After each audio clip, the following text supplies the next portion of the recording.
Hello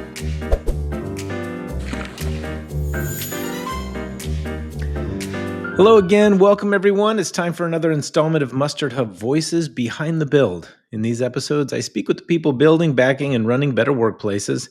I'm your host, Curtis Forbes, and our guest for today's fireside chat is Dr. David Rosmarin. David helps corporate leaders, HR professionals, and high-performing teams leverage anxiety to drive performance, resilience, and innovation. And as a Harvard Medical School psychologist, author of Thriving with Anxiety, and speaker for Fortune 500 companies, he has spent 2 decades translating cutting edge mental health research into practical strategies for the workplace. His approach reframes anxiety as a leadership assistant, not a liability. Whether he's speaking on a global stage or consulting with organizations or working one-on-one with executives, his goal is simple: to help people perform at their best without suppressing their humanity. Welcome to Voices Behind the Bill, David. Thanks so much, Curtis. Appreciate that introduction. I am anxiously excited to be here. I'm really actually very excited to speak with you. We don't get to sit down with many academics, and I think we've only had maybe one other guest who spoke Wow. on an adjacent topic in a past episode. But yeah, many of our guests here talk about things like HR tech and AI and compensation, total rewards. So we get to talk today about a lot of anxiety and all the ways that it impacts people in the workplace. Before we get into all that, how did you end up focusing on the business of anxiety? Like, what drew you to psychology in general? Well, those are two different questions. Probably what drew me to anxiety in general and psychology in general was my own anxiety, if I'm being perfectly honest. And I spent 20 years doing that in a clinical context, research, publishing over 100 peer-reviewed publications, and seeing over 10,000 patients. I actually created a program in New York City called Center for Anxiety, and we have treated, like I said, over 10,000 individuals and their families. But at a certain point during the pandemic, I realized that I had been only focusing on clinical anxiety, which is when it gets in the way of your life. And there's a whole other side to the coin, which is anxiety is an emotion. Yeah. Anxiety is something that we all experience because you're human and you're a business leader, or you're on a team, or you're facing a deadline, or you're having traffic, or like whatever it is. Like, that's part that doesn't get in the way of your life. It's not necessarily a clinical problem, but it is an emotion. And I realized that there's a whole world to be worked with, especially in corporate cultures, around this non-clinical anxiety that all human beings experience, and often people misunderstand. And I love how you leverage it into an asset and not a liability. That whole reframing, I think, is so incredibly powerful. And I don't think people even realize they can actually use it for good. Well, I think it's true, and that's the reason it's a message that I want to share. In the clinical world, anxiety is not a good thing. I mean, the suicide epidemic is real. When people have severe or even moderate anxiety disorders, mood disorders, these are very real conditions that have really sometimes disastrous result. I mean, I'm not whitewashing the realities of the mental health crisis and epidemic, and that has to be managed professionally, and I can deal with that. But there's this whole other side of trying to get rid of all human distress and trying to pretend that we're not supposed to be ever struggling and we're never supposed to feel stressed, and taking a medical approach to a non-medical problem. That doesn't make any sense, and that's really where I've tried to innovate the most over the last several years. Yeah. It's interesting that you put it that way, because I mean, it is an innate physiological response to certain, internal and external factors, right? And pretending like we're not supposed to ever feel like that would be probably going, against, hundreds or thousands or millions of years of evolution, right? We feel this way for a reason. How can we turn it into good? What are the good reasons that we feel this way? Well, now you're speaking my language. And I think often when people judge or get upset about the fact that they're feeling some distress and they think they should never feel that way, anxiety becomes the enemy. And then the irony is that sometimes it becomes clinical as a result of that we're actually creating this cascade where, like, I shouldn't be feeling this way. And then the more anxious you feel, the more adrenaline seeps into your bloodstream, and the more anxiety you experience. So dealing with it before it gets out of hand is, well, we call it prevention in the clinical world. And I think in the corporate world, it's just good practice. Yeah, yeah. That's good. It makes me feel a little bit at least like I'm being a good parent to my kids. I always tell them that, you can't help how you feel. So let's talk about why you're feeling this way so you can understand it a little bit better rather than don't feel this way. Wow, Um, Curtis, only more parents would take a chance on that approach than we would. I don't know. I probably get everything else wrong, so I definitely don't give me too much credit here. We're all faking it. But you seem like a really busy guy. I mean, one of the things I know that's on your plate is an advisory role with Lollipop Software. We had Jeffrey Marks on from Oh, Lollipop awesome. in a past show a little while ago. I think he introduced us. Tell me about your how do you know the Lollipop team? How do you work with them? Jeffrey was introduced to me through some YPO colleagues. And when I found out about what he was doing in the mental health space, I just wanted to learn more. I get asked to be on the advisory board of a mental health app every week. Like once, Wow. well, it happens every single week on LinkedIn or whatever. So usually I don't even say hello. But this one was different, and I'll tell you why. What Jeff is doing is, firstly, the origin story is great. I don't know if he told you what the origin Yeah, story. So sitting on very. his grandfather's lap and getting a lollipop and being able to say, like, "Hey grandpa, I'm having a hard day," or "Hey grandpa, I'm feeling happy," or just being able to communicate about his feelings with a lollipop in hand. um, he wanted to give that experience to people at work, where it's not a parent having that conversation where you're more responsible. It's a Right. grandparent. And I think that's appropriate, where people have just a one step removed conversation about their emotional behavioral situation with your superiors at work. And that just made so much conceptual sense to me. And I love that he's not trying to solve the mental health epidemic. It's not a bombastic, narcissistic, yet another like solve faith, yet another approach to like save the world with mental Yeah. health. Like, no, it's just in the corporate world, have a conversation. This is how to do it in a structured way. Done. Like, wow, how about that? I So, like I like that. And you're also a full-time associate professor at Harvard. Tell me about the courses that you teach. well, I'm stationed at McLean Hospital, which is actually number one psychiatric hospital in the United States for several years running. So I'm very, very proud to be part of this acute psychiatric institution. And most of my teaching involves supervision. Mm. And also education for people in different departments and things like that. Over the last 2 years, I've been pivoting to do more international, and in fact, Oh, to my department's credit, they have really supported my work in the corporate world and looking at coaching and this sort of non-clinical aspect of mental health. So there's been a really wonderful dovetail that I've sort of been able to move into this in my own consulting work, and I'm doing consulting and speaking and all that, but also with the support of my department, which really shows how forward thinking Harvard is, I got to say. And I have to give credit to the powers that be within McLean Hospital and Mass General Brigham, et cetera, yeah. for being able to support this work. Um, I'm curious to hear about the spirituality and mental health program. Like, tell us a little bit about what is it? What kind of services and support does it provide?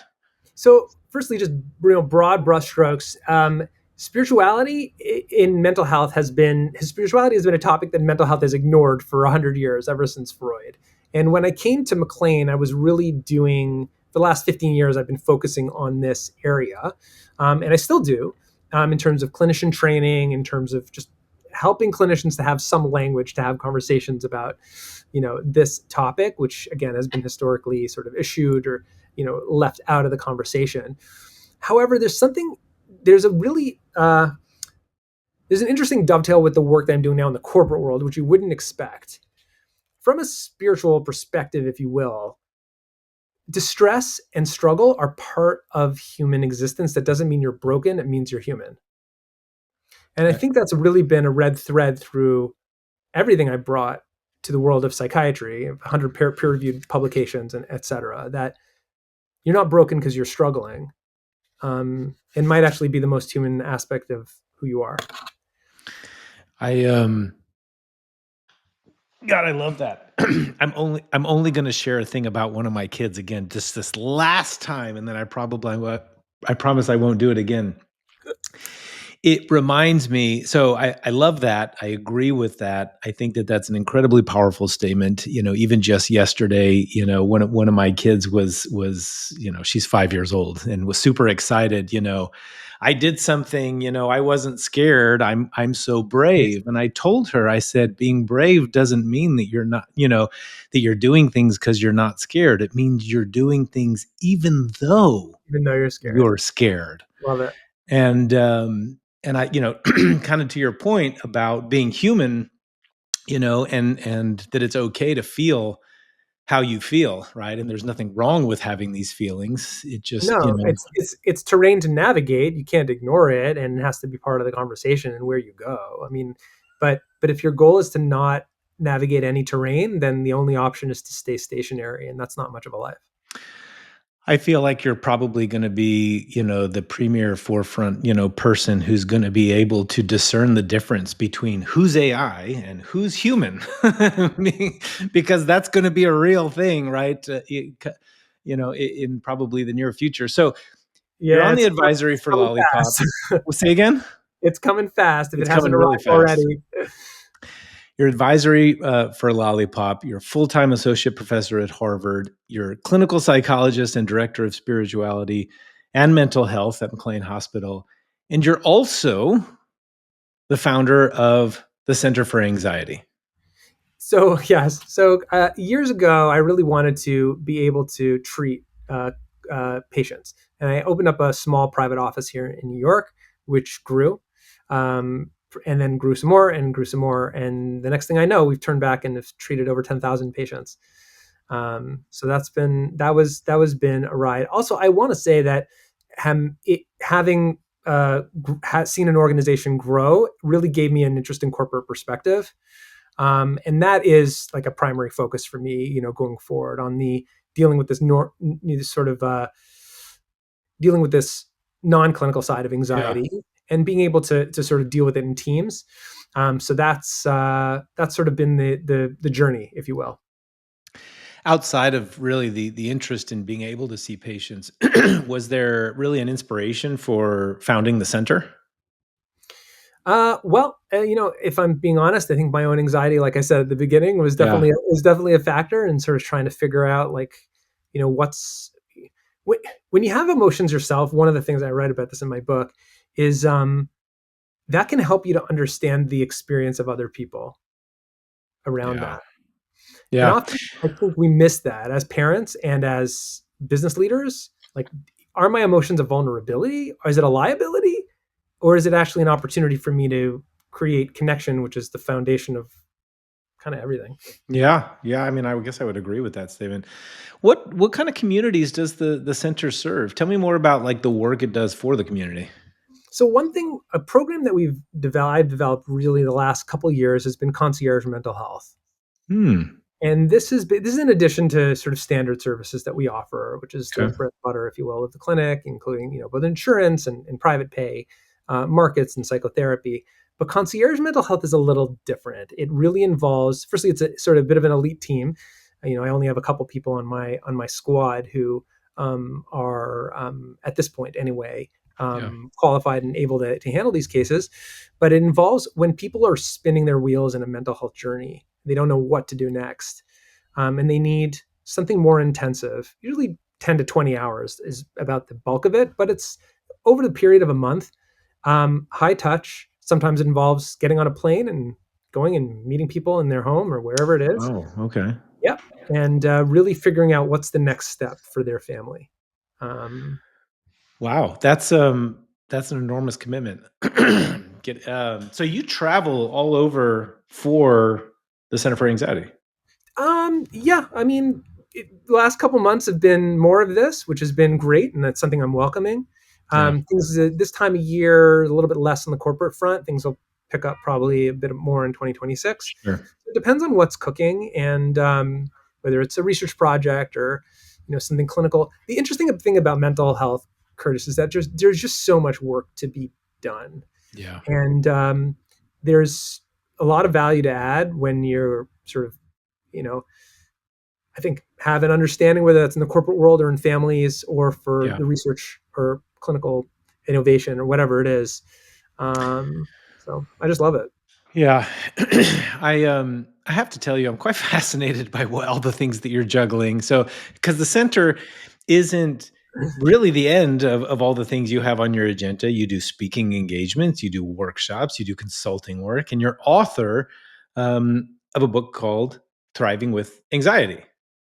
Yeah. Tell me what's it about and who is that for? That book, it was the first sort of big five publisher book that I ever wrote. All the other stuff was academic. In the last 5 years, I've kind of been doing less academic publishing and research Hmm. and more generating work for the general public. So this is the first sort of mainstream book that I was writing for, for a general audience, and it was a steep learning curve. It was tough to sort of distill down concepts from research into language that people could kind of relate to, and lots of stories and things like that. But once I got the gist of it, it was just so much fun to jump into that project. And the book is out with HarperCollins, and it's done pretty well, actually. It's kind of nice. I like that. So, all incredibly impressive. Might need to hit you up You're later making for me some. anxious, Curtis. But I want let's take a quick hop into the beginning of the conversation. Some of the stuff we talked about. What does anxiety and stress manifest for those experiencing it? And what is this?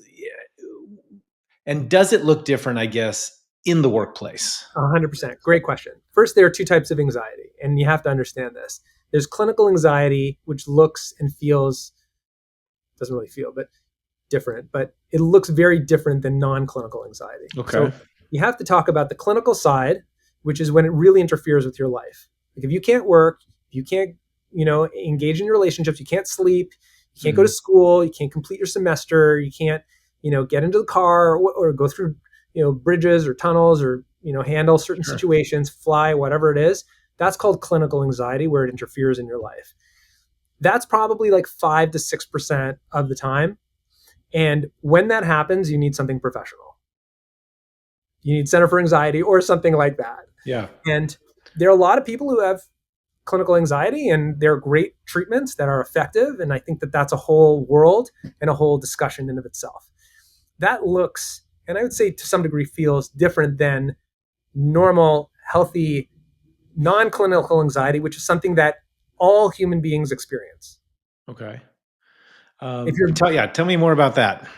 yeah, there's a physiological component. So whether that's heart beating rapidly or difficulty breathing, a little bit of a lump in your throat, some upset stomach, or like a knot in your stomach kind of thing, the muscle tension, could be over here.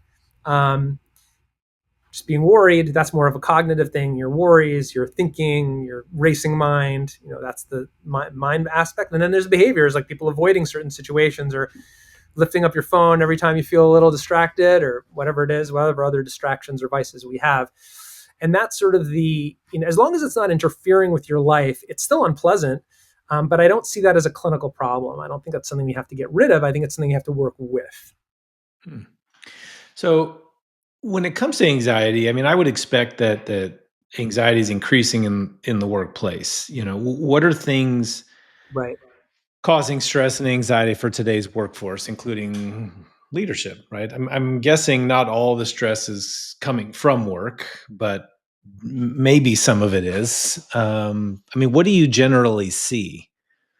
Yeah. So you see these two types of anxiety manifesting in big ways. There is a percentage of the workforce that is going to have clinical anxiety. And at a certain point, it might interfere with their work. And that might have to be negotiated, just like you would negotiate really any medical condition if it's getting in the way.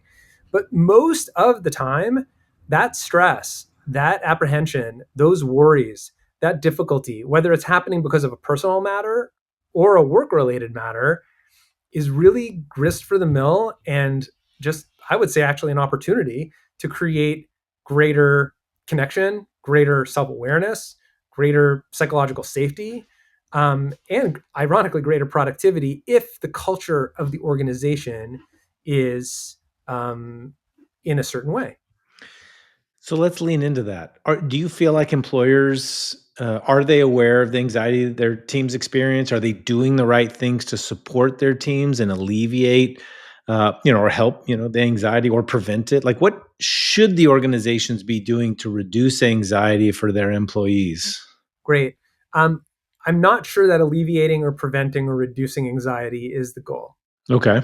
I think actually level setting and creating an understanding that anxiety is part of life is a more helpful culture for corporations to espouse and create. I like that. So, given that, how might give me some steps an organization can take, right, to set that, to set that kind of culture, to make sure that they're supporting in a way, that creates that healthy environment. Yeah.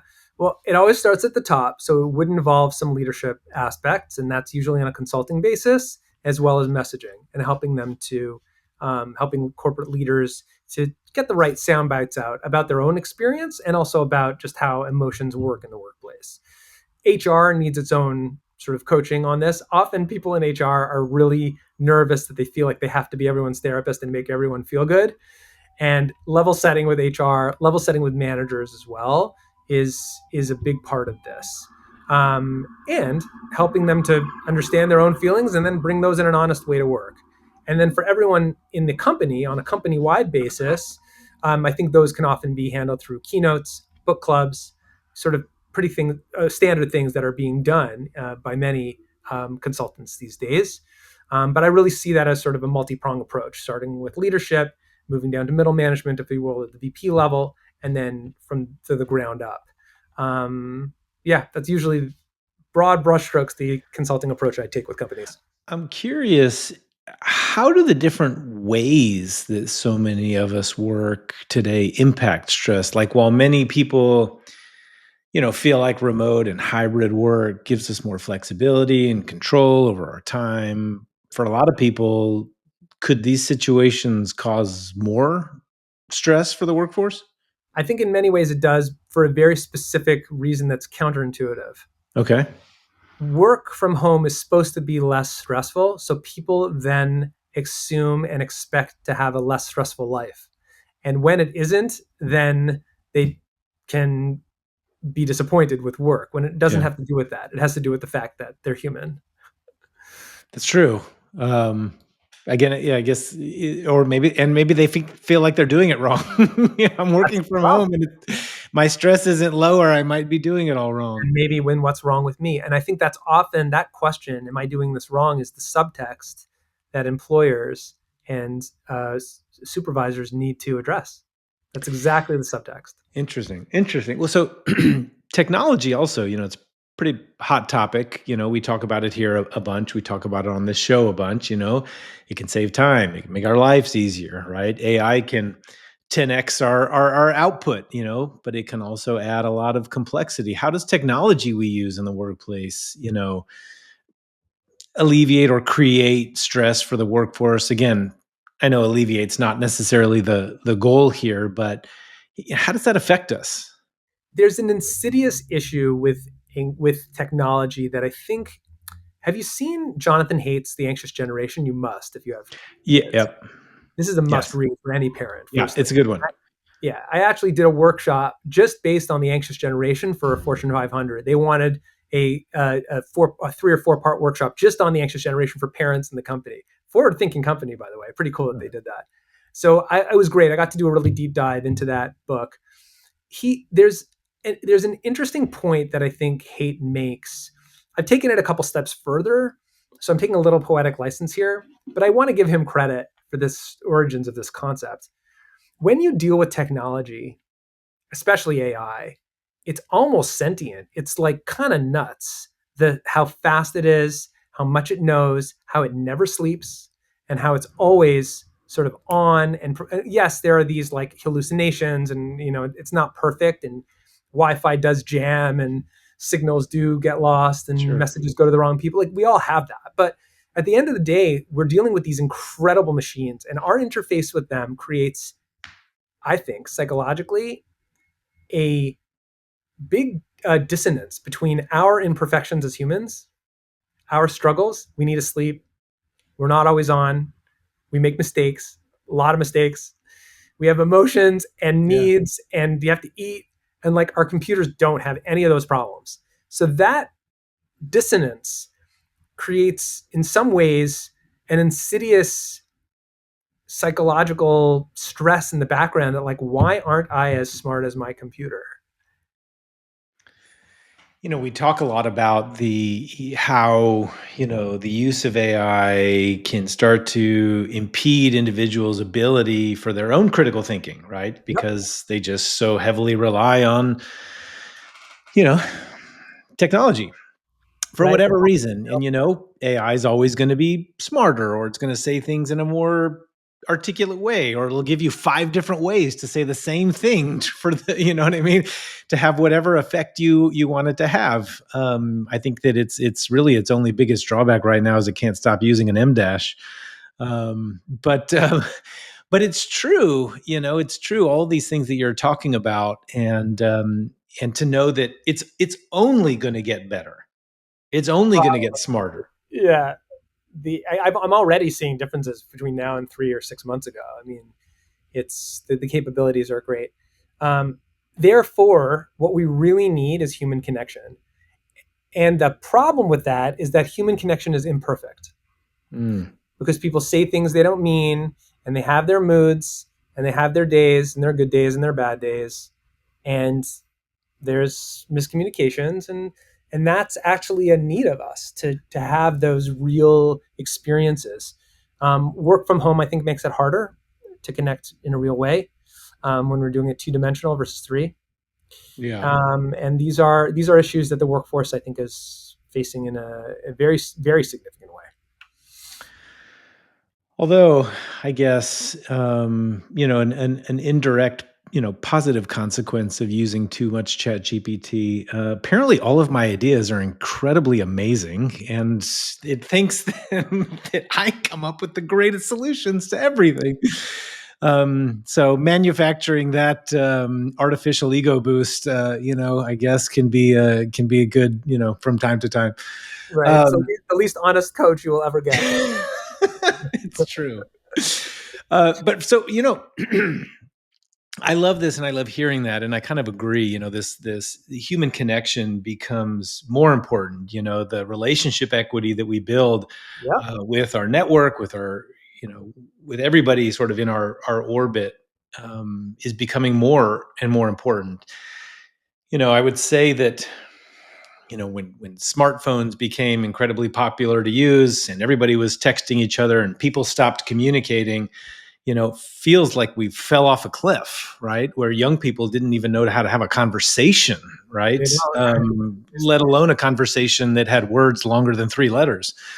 Um, and now you're finding that as technology becomes smarter, right? As the intelligence becomes that much more sophisticated, we're almost like going back in time where we need to learn how to better develop these relationships that we have with folks so that we can survive.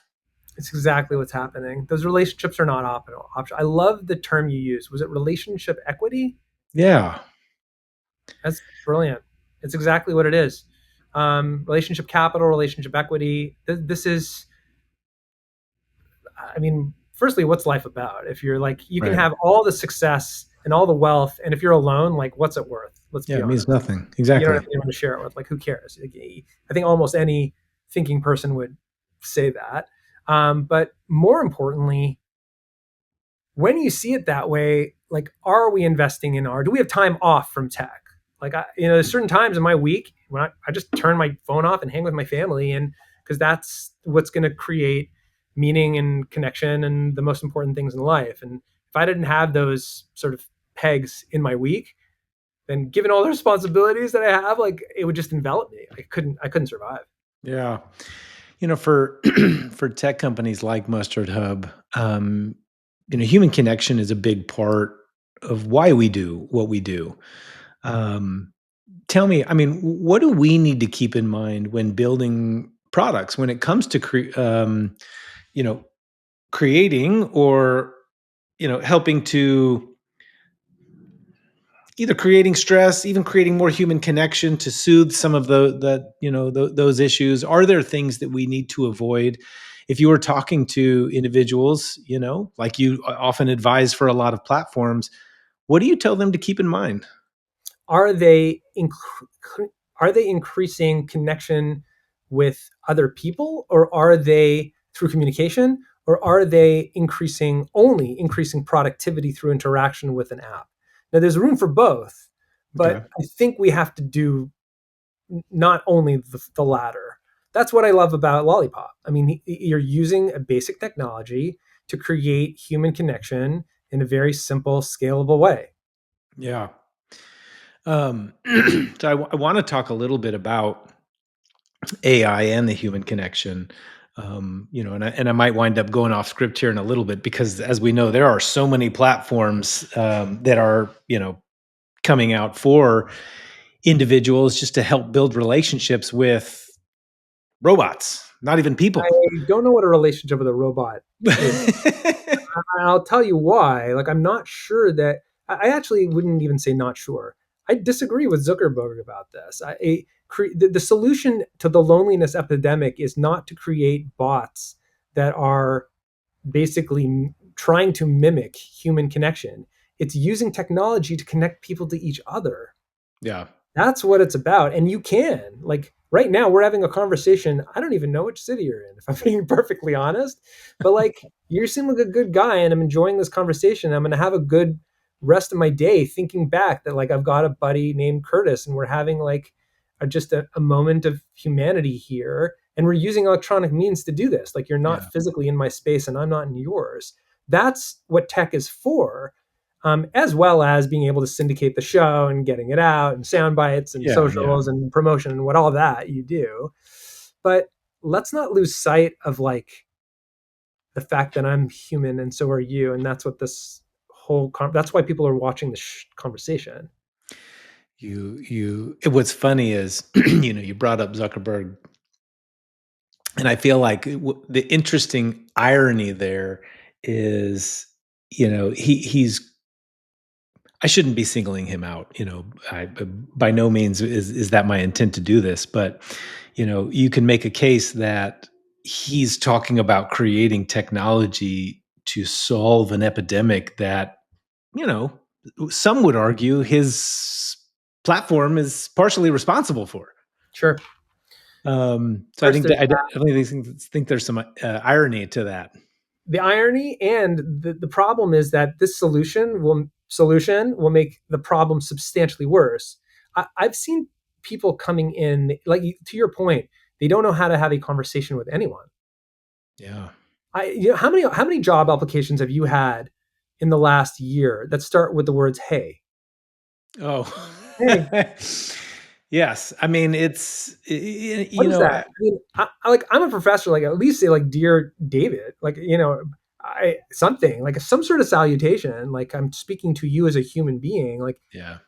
dear, or hello, so and so. Like Yeah. an introductory sentence, a sign off at the end, something in the middle, as opposed to like it seems like a text from someone who I don't know who wants to work with me. Do you see ways for AI to help anxiety? Yes, I do. I think it can make us more aware. I think when it comes to assessment and awareness, there's gold here. Like, if I only had something on my phone which would say, "Hey David, like, you're coming in a little hot in your message. Take a minute and think about how that's going to land on the person you're sending it to." That'd be fantastic. Like, I wish it would catch me before I press send. Hmm. Interesting. I It would like enhance that. my relationships. It would make me more aware, like, oh, hold on, you're right. Like, let me self-regulate a minute and think about how to spin this in a more sophisticated way, in a more human way, in a more humble way. I wish I had Mhm. that bot, man. I wish I had that bot. Okay. Well, for any entrepreneurs that are listening right now, I think there's a job to do. Right? Like, um, catch yourself being human. Are you scaffolding your uh, uh, um, charges to your subordinates in a way that they can actually do? Like, do they actually have the data and the technology? Are you just getting frustrated, or are you actually like really just giving them direction based on what it is that they need to hear. For individuals who want to take steps to have better quality of life, where they're happier, or where they're more healthier, or face less stress or anxiety at work, where do you tell them to start? Great. Obviously, we're probably oversimplifying things, and we don't have, the hours on end that they might need in real sessions here. Yeah. The first place to start is very simple. Is it clinical anxiety or non clinical anxiety? If it's clinical anxiety, they need some professional help. Clinical anxiety meaning it gets in the way of their life. If it's really interfering with your life, you're not going to get the solution at work. I don't care how good your benefits program is or that EAP that nobody uses. It's not going to do the trick. You need something serious. Psychology, therapy, medication, whatever it is. You need something. Yeah. Um, And if it's not, then usually it's not a way of getting rid of anxiety. It's a way of metabolizing it and dealing with it and accepting it and using it to use it forward. So that's my whole approach. do you see a lot of folks coming to you, or maybe more observationally, do you see a lot of anxiety being created by folks who believe that these new technologies are going to be replacing them? Yeah, no, there's no question. I mean, I think that that's a looming um, uncertainty in the entire world. Um, And I think it's important to point out that it's not the only uncertainty in the world, right? Yeah. There's war, there's tariffs, there's weather, there's all sorts of other issues that humanity has faced. There's been a technological revolution before, and there's been in many ways electronic evolution and revolution in the past several years. And this is sort of the next step in that journey. Um, I think on a spiritual level, we have to cope with some aspect of uncertainty in life. Yeah. But that's an important message I think has to be said. So, given all of the how rapidly, the world of work is changing and evolving, do you have any predictions for how the workplace and how we work will be different in 2026 and beyond? I would like to think that we are getting the message that work can be a place of connection, can be a place of productivity and emotional wellness, that these are not at odds with each other, that mental health benefits should um, not aim to reduce distress all the time. When it's clinical, maybe, but for everybody else, there has to be a culture change. I am seeing some positive movements along these lines, but frankly, not enough. I think that there's a lot more culture change. We are misdiagnosing anxiety and think it's uniformly bad. There's a lot of high level things that have to be put into place. So it's going to be a journey. Yeah. You think there's going to be new catalysts for anxiety beyond what we've already seen? What is happening is that clinical anxiety is getting much more severe. The cases that are coming in with what used to be moderate are now much more. They're more likely to harm themselves. They're more likely to have suicidal thoughts. Substance abuse is more severe. Relationships are more tenuous. And in that context, I think people are more afraid to deal with emotions. Yeah. So that's going to almost put a public health requirement that we deal with this. Interesting. I prefer that it doesn't come from that direction, but Yeah. What do you think business leaders will they need to invest more in programs that help employees reduce stress and worry, or is that some of the high level things in place that you were talking about? I think the answer is yes, but I would caution against doing so without assessment. The first step in mental health is always what is going on here, and in any time I do a consulting arrangement with an organization, the first thing I put into place is some sort of way to recognize. I mean, if they'll let me, is between people who have clinical anxiety that really needs to be reduced and people who have normal anxiety that needs to be worked with. Once that's clear, which could be done with AI, by the way, or technology, fairly simple in many couple simple swipes or triggers, um, makes all the difference. Hmm. What do you expect, the ramifications to be for organizations that don't focus on their people and their well-being in the future. You made a lot of great recommendations. We talked about some things that need to happen for this culture to change.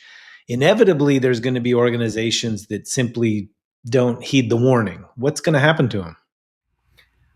I'll tell you what I see in those organizations that aren't heeding the warning at all. Usually it's because executives don't want to deal with it. Yeah. And those executives who really don't want to deal with this are usually doing it for personal reasons and struggling in a very significant way. So Mm. I'm more concerned about the reason for the symptom than the symptom itself.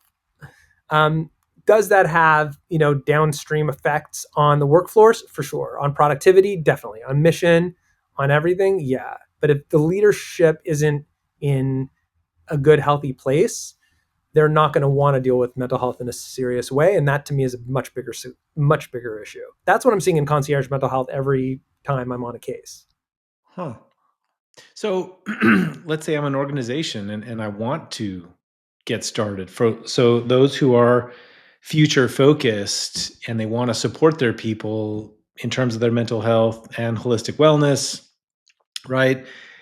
Where's the best place for them to start? You talked about assessments. Does that mean that they need to work with a consultancy who can help them run those things? Are there ways for them to do it on their own? I don't know of too many people doing this sort of at scale, like using tech to deploy, assessments or different programs like that. But I do have, there definitely are a handful, more than a handful of consultants who are coming at this from different ways. A lot of them coming from IO psychology, from industrial organizational psychology, and then some of them coming from the coaching world, many of them from the coaching world, in fact.